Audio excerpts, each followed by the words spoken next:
Over the years, there have been tons of Yu-Gi-Oh cards created and sent out into the world. Some are great, some not so much, and some lie right in between. And that's where this series comes in handy, exploring those cards that aren't too good or too bad to see the light. So welcome to the unknown side of Yu-Gi-Oh! In this episode, we're going to go through two different archetypes, the Kaijus and Hieratic Dragons, so let's dive in. Now, everyone is aware and has experienced one of the Kaiju card's effects. Almost all the Kaiju monsters have the archetypal effect to special summon themselves from your hand by tributing one monster your opponent controls. On top of the archetypal effect, each of the Kaijus have unique effects that make use of Kaiju counters. Each of the Kaijus are based off of characters from the Godzilla franchise, and we'll go through each and explain what each Kaiju and their counterpart are. In the Kaiju's artwork, you can almost always find the Kyoto waterfront tower in the background. So when each Kaiju comes on screen, try to find the Kyoto tower. The field spell has the effect that each time a card is sent to the graveyard, you can place one Kaiju counter on the field spell, at a maximum of 5. On top of that, if you have 3 or more counters, you can add a Kaiju from your deck to your hand, and on top of both those effects, Waterfront has a destruction prevention effect, as it can avoid destruction by removing a Kaiju counter from itself. But for some reason, it can't seem to avoid getting destroyed when the Kaijus arrive. So let's start with Dogaron, the Mad Flame Kaiju. This is the fire attribute dinosaur, which has 3000 attack and 1200 defense. Which, despite looking significantly more aggressive than the other Kaijus, is not the strongest out of the other Kaijus. But strength is not only in raw attack points. The strength of Dogaron comes from its effect, in which by removing 3 counters, it can wipe all your opponent's monsters out. And the only caveat being that Dogaron can't attack the same turn the destruction effect was activated. Dogaron, the Mad Flame Kaiju, draws its inspiration from surprisingly 2 sources. Dogaron draws half of its inspiration from Burning Godzilla, which is the Heisei era Godzilla. To keep it brief, in the 1984 version of Godzilla and in the movie Godzilla vs. Destoroyah, Godzilla has been affected by uranium deposits that ignited and turned Godzilla into this new form, where the Kaiju was overloaded with atomic energy and a nuclear heart. With his clock ticking down as a walking nuclear reactor that's melting down, he had to take down Destoroyah, and eventually, with the help of the JSDF, they froze Godzilla to help reduce the damage. The second source of Dogaron's inspiration is actually the antagonist that Burning Godzilla faces off against, Destoroyah, who shares a lot more of the design elements of Dogaron. The combination of the color palette, the wings, the dinosaur-like build, and its unique core or chest cavity are all apparent in Dogaron's artwork. We can even get a closer look at Dogaron in the artwork of Interrupted Kaiju Slumber, where we can see him on the left side flying towards Gameciel. Next up is Gadara, the Mystery Dust Kaiju. Gadara is honestly just a great moth, but the sliders have been maxed. The Wind attribute insect monster has one of the lower attack point values at 2700 compared to the rest of the Kaijus, but still poses a great threat, as by removing 3 counters from anywhere in the field, you can have the attack and defense of all of the monsters on the field, thus making Gadara technically the strongest attacker out of the Kaijus, as few monsters have over 5400 attack points. In terms of design, Godzilla lore fans will immediately associate Gadara with Mothra, one of the main allies in the Godzilla franchise.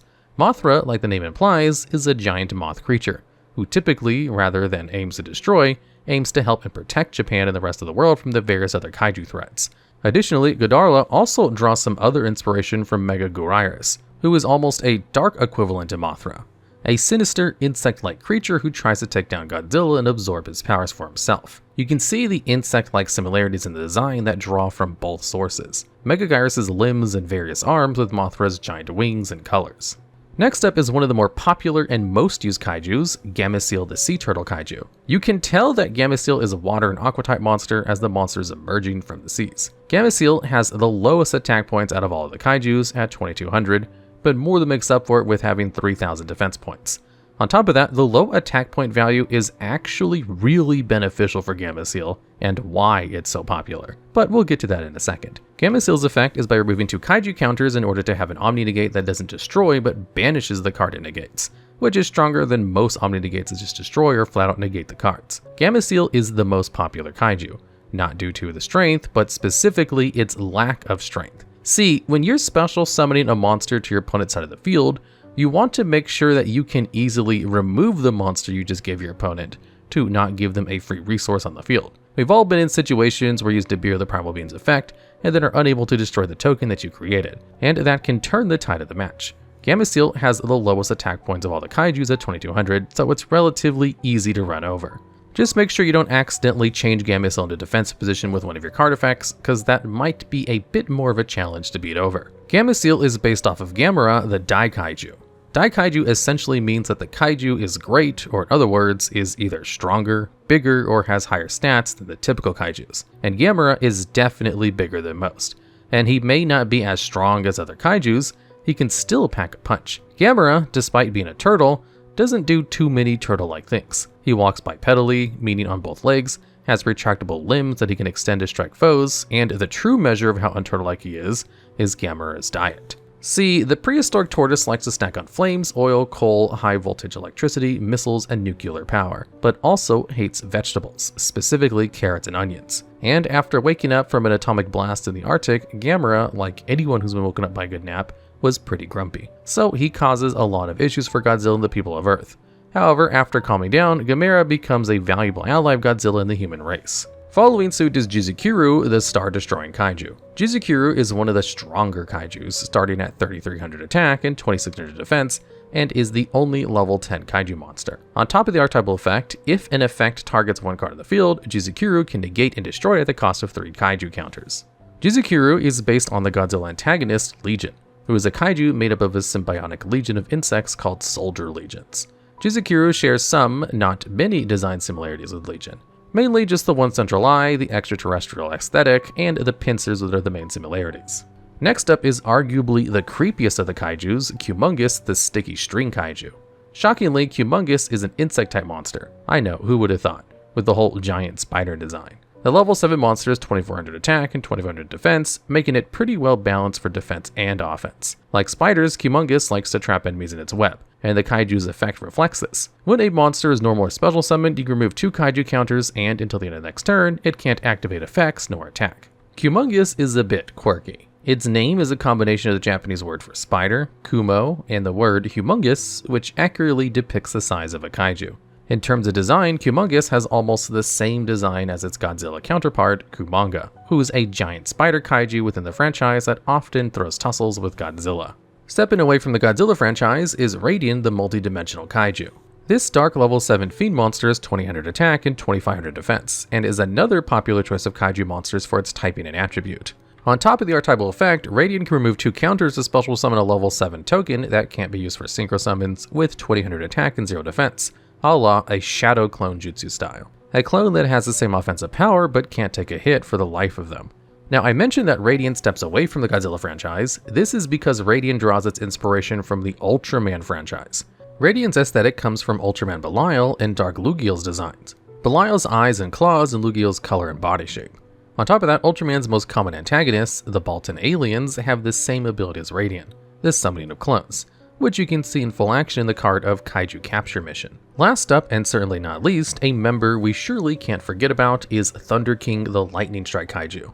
The Thunder King has 3300 attack, and with a name like Thunder King, you bet this is arguably the strongest kaiju. This is because of its effect, where by removing 3 kaiju counters you lock your opponent out of the game for the rest of the turn, and that they can't activate cards or effects, and fitting the 3-headed design, it can attack 3 times the monsters during the battle phase. Given that King Ghidorah is Godzilla's strongest adversary, the kaiju equivalent should be just as strong. From the name Thunder King, the matching 3 heads, and to the thunder and lightning based attacks, there's no mistaking it. Next are the anti-kaiju machines, of which there are 2. As the name implies, lore-wise, they are meant to combat the kaijus to give the humans a fighting chance, rather than relying on Gameciel, as there isn't technically a Godzilla variant of the kaijus. Like the name implies, the anti-kaiju machines are machine-type monsters and are both light attributes. Design-wise, they're robotic versions of pre-existing kaijus. The first of the anti-kaiju machines is the Super Anti-Kaiju War Machine Mecha Dogaran. This level 8 monster has the rare question mark attack point value and 2000 defense. It kind of has the same archetypal effect as the other kaijus, except it can't tribute one of your opponent's monsters to summon itself, and can only summon itself to your side of the field if your opponent controls a kaiju.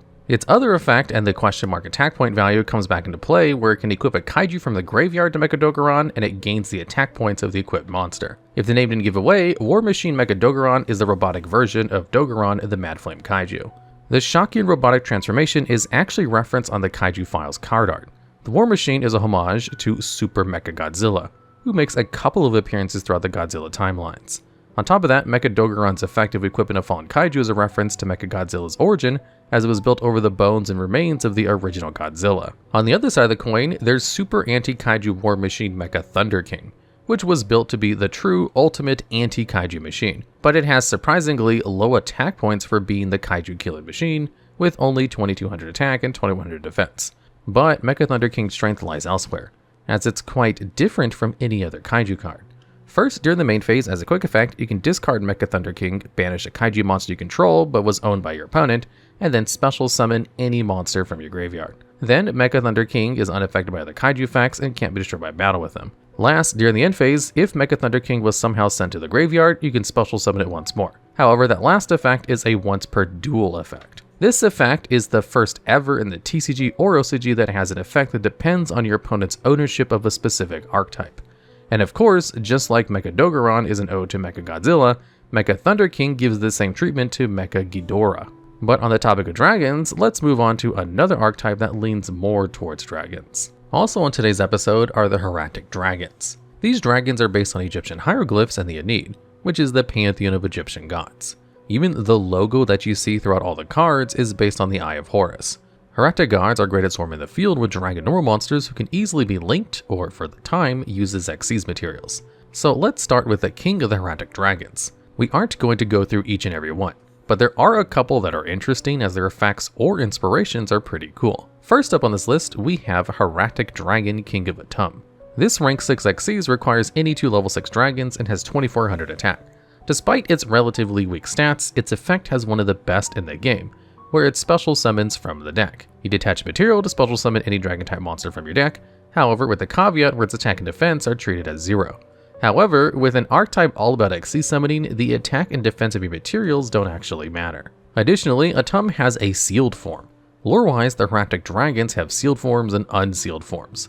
Aat's sealed form is the Hieratic Seal of the Dragon King, which is a dragon Gemini monster with no attack and defense points. Once its Gemini effect is active, it can tribute itself to special summon any Hieratic monster from your hand, deck, or graveyard. Uniquely, Hieratic Seal of the Dragon King was the first Gemini monster with the stat line of 0/0. Hieratic Dragon of Aat is based on the Egyptian god of the same name. Also known as Atem or Tem is the primordial Egyptian god that all other beings arose from. So suffice to say, the name of Hieratic Seal of the Dragon King is a fitting name for the leader of the archetype. Up next, we have the Hieratic Dragon of Assar. This level 7 monster has the second highest attack points for a non-Xyz monster of the archetype, and can special summon itself by banishing a light dragon type monster and a dragon normal monster from your grave. On top of that, it can prevent its own destruction by tributing another Hieratic monster, which is pretty fitting for the god Assar is based off of, which is Osiris, who is the god of death and the afterlife. So being able to prevent its own destruction, or death in this case, and special summon itself by sending another to the quote-unquote death is pretty on brand. Assar's seal is the Hieratic Seal of Convocation, which you could argue the term of convocation is like a graduation of sorts, graduating into another life with the help of Osiris. Hieratic Seal of Aat is a level 5 monster, but really is level 4, as it can normal summon itself without tributing at the cost of 900 attack points. Additionally, it has a great synergistic effect for its archetype, as you can change all the Hieratic monsters on the field to the same level as the dragon normal monster that's on the field. Then, if Aat is tributed, you can special summon a dragon normal monster from your hand, deck, or graveyard at the cost of losing its attack points, which again is almost always worth it. Hieratic Dragon of Nepthat is the sibling of Aat. As a sibling, Nepthat shares the same level as Aat, but has different effects. Unlike Aat, you can special summon Nepthat by tributing Hieratic monsters, so you don't need to use your normal summon. On top of that, you can tribute another Hieratic to destroy your opponent's monster, and last, the effect that links these two together amongst the other aspects is they share the effect that if the card is tributed, you can special summon a dragon normal type monster from your hand, deck, or graveyard, but its attack and defense becomes 0. Now, despite the two sharing just one part of the effect, what makes them actually sibling cards? Well, if you put the two cards together, they are essentially the same dragon, but mirrored with Nepthat having a moon in the background while Aat has a sun. On top of that, Aat represents Isis, while Nepthat represents Nephthys, and in the Egyptian gods mythos, Nephthys would often disguise herself as Isis. Next up are the only two monsters that can be normal summoned without any effects. The two level 4 Heretics, Heretic Dragon of GB and Heretic Dragon of Knowagh. Although the two aren't as linked as Aat and Nepthat, they both do deserve a mention as a pair. Heretic Dragon of GB is a level 4 monster with a respectable 1800 attack and has the effect that when it sends an opponent's monster to the graveyard by battle, you can special summon a dragon normal monster from your hand, deck, or graveyard and make its attack and defense 0. It also has the effect to special summon a Heretic normal monster from your hand, deck, or graveyard when it's tributed. Then there's the Heretic Dragon of Knowagh, which is a level 4 monster with 1700 attack. and has a more niche effect in that on either player's turn, when Knowagh is targeted by anything, you can special summon a dragon normal type from your hand, deck, or graveyard, but make its attack and defense point 0. What's really unique about Knowagh is that it's the only Hieratic that doesn't have an effect when tributed. There isn't any notable reason as to why this is, as Knowagh has its origin with the Egyptian god Knowagh, who is the goddess of the sky and cosmos, who was married to Geb, who is the origin Heretic Dragon of GB and has 4 children, Osiris, Set, Isis, and Nephthys. The Hieratic Dragon of Sutek is next on his list and is the strongest non-Xyz of the archetype with 2800 attack. This level 8 dragon can be special summoned by banishing 3 dragon-type normal monsters from your graveyard. On top of that, you can banish another dragon monster to target and destroy 1 card in the field. Sutek is based off the Egyptian god Set, who is the god of chaos. What's cool about Sutek is that its headpiece has some squared off ear-like sections which reference Set, as the flat, square ears are commonly depicted with Set. On top of that, the effect of the special summoning effect could play into the chaos that Set is so fond of. Last but certainly not least is Hieratic Sun Dragon Overlord of Heliopolis, the boss monster of the Hieratic Dragons. Although Hieratic Sun Dragon Overlord Heliopolis is based on Ra, it's not as strong as the God card, but truly aims to be. This rank 8 Xyz monster requires 2 level monsters for its summon and has 3000 attack points, per the standard most boss monsters. Sun Dragon Overlord can detach 1 material of itself to tribute any number of monsters from your hand and/or field to destroy an equal number of cards on the field. There's also a retrained version of the Sun God Overlord, which has the same stat line, and despite its cool new artwork, the new version isn't too much to write home about. It's a pretty generic rank 8 with an Omni Negate for anything that targets your cards wherever they might be. But what's notable is that the Omni Negate prevents your opponent from targeting your banished monsters, which few cards can do. In terms of sealed forms, Sun Dragon Overlord's sealed form is appropriately named Hieratic Seal of the Sun Dragon Overlord, which is the dragon normal monster that all the Hieratic Dragons keep referring to. And don't confuse it with the Winged Dragon of Ra Sphere mode either. The level 8 monster has 0 attack and defense and has the flavor text, a mysterious engraved Hieratic relic. It was thought to be a simple stone, but it was actually infused with the power of a sun-wielding dragon. Eons passed, and the power of the relic grew and grew until it finally shone like the sun itself. But despite having the power to shine like a sun, Heliopolis and the rest of the Hieratic Dragons had their time in the light and now are just a page in the Yu-Gi-Oh! Book of Forgotten Archetypes. Alright, and that's it for this episode of The Unknown Side of Yu-Gi-Oh! If there are any other cards you want to see in this series, please let us know down in the comments below.